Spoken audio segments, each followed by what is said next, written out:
रात के 11 बजे थे जब राहुल के फोन पर एक अजीब मैसेज आया। अननोन नंबर से सिर्फ एक लाइन, आज रात मत सोना। राहुल ने मैसेज को 2 बार पढ़ा, फिर 3 बार। कौन भेज सकता है ऐसा मैसेज? उसका दिल तेजी से धड़कने लगा। उसने नंबर को गूगल किया, कुछ नहीं मिला। सोशल मीडिया पर सर्च किया, कोई रिजल्ट नहीं। ट्रू कॉलर पर भी चेक किया, वहां भी कुछ नहीं था। एक वियर्ड प्रैंक लग रहा था, लेकिन फिर भी कुछ अजीब सा लग रहा था। मैसेज का टोन बहुत सीरियस था, जैसे कोई जेन्युइन वार्निंग दे रहा हो। उसने मैसेज को डिलीट कर दिया और टीवी चालू किया। कोई लेट नाइट मूवी चल रही थी, लेकिन कंसंट्रेशन नहीं बन रही थी। बार बार वो लाइन दिमाग में आ रही थी, आज रात मत सोना। क्यों? क्या होगा अगर वो सो गया? कहीं कोई डेंजर तो नहीं है? उसने अपार्टमेंट के सारे लॉक्स चेक किए, विंडोज देखी, सब कुछ सिक्योर था। 12 बजे तक राहुल ने कॉफी बनाई और लैपटॉप खोला।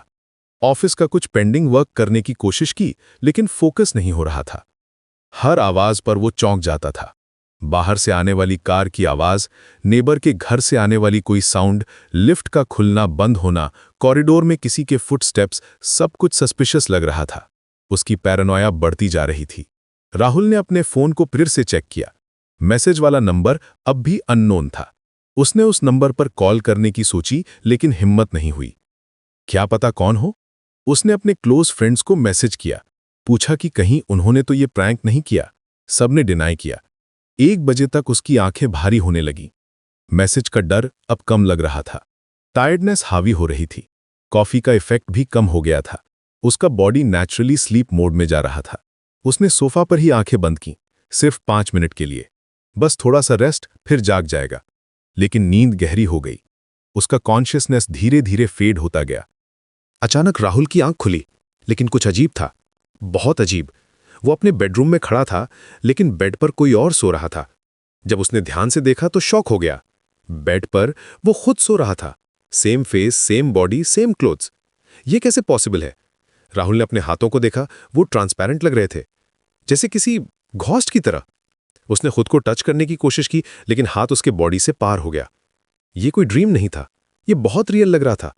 पैनिक होने लगा। वो बेड के पास गया और अपने स्लीपिंग फॉर्म को देखा। पीसफुल फेस, रेगुलर ब्रीदिंग, बिल्कुल नॉर्मल लग रहा था। लेकिन वो यहां कैसे खड़ा है? उसका सोल बॉडी से बाहर कैसे निकल गया? राहुल ने अपने स्लीपिंग बॉडी को हिलाने की कोशिश की। उठो, उठो, वो चिल्लाया, लेकिन कोई आवाज नहीं निकली। उसके हाथ स्लीपिंग फॉर्म से पार हो जाते थे। वो हेल्पलेस था, कंप्लीटली पावरलेस। घबराहट बढ़ती जा रही थी। वो रूम में इधर उधर भागा, मिरर के सामने गया, कोई रिफ्लेक्शन नहीं था। विंडो से बाहर देखा, सब कुछ नॉर्मल लग रहा था। स्ट्रीट लाइट्स जल रही थीं, कुछ कार्स गुजर रही थीं, लेकिन वो यहां ट्रैप्ड था, एक डिफरेंट डायमेंशन में। तभी उसने नोटिस किया कि स्लीपिंग बॉडी की ब्रीदिंग स्लो हो रही थी, बहुत स्लो। राहुल पैनिक हो गया। नहीं, सांस लेते रहो, मत रुको, वो डेस्परेटली चिल्लाया। उसे समझ आ रहा था कि कुछ बहुत गलत हो रहा है, लेकिन स्लीपिंग फॉर्म की चेस्ट की मूवमेंट और भी धीमी हो गई। राहुल को समझ आ गया कि अगर वो बॉडी मर गई तो वो हमेशा के लिए यहां ट्रैप्ड रह जाएगा, एक लॉस्ट सोल बनकर। उसने फिर से अपने बॉडी को टच करने की कोशिश की। इस बार कुछ अलग हुआ। उसका हाथ थोड़ा सा सॉलिड लगा, हो पाई। वो कॉन्सेंट्रेट करने लगा, अपनी सारी एनर्जी फोकस की, अपने बॉडी में वापस जाने की कोशिश की। धीरे धीरे उसका हाथ और सॉलिड होता गया। राहुल ने अपनी स्लीपिंग फॉर्म के शोल्डर को हिलाया। उठो, प्लीज उठो। स्लीपिंग बॉडी ने करवट ली, लेकिन आंख नहीं खुली। राहुल और जोर से हिलाया, वेक अप, वेक अप। उसकी डेस्परेशन बढ़ती जा रही थी। अचानक स्लीपिंग फॉर्म की आंखें खुली, लेकिन जो राहुल ने देखा वो उसकी सोल को हिला गया। उन आंखों में कोई रिकॉग्निशन नहीं थी। वो आंखें उसे देख रही थीं, लेकिन कुछ और था उनमें, कुछ डार्क, कुछ ईविल, कुछ इनह्यूमन। स्लीपिंग फॉर्म मुस्कुराया, एक क्रीपी अननेचुरल स्माइल।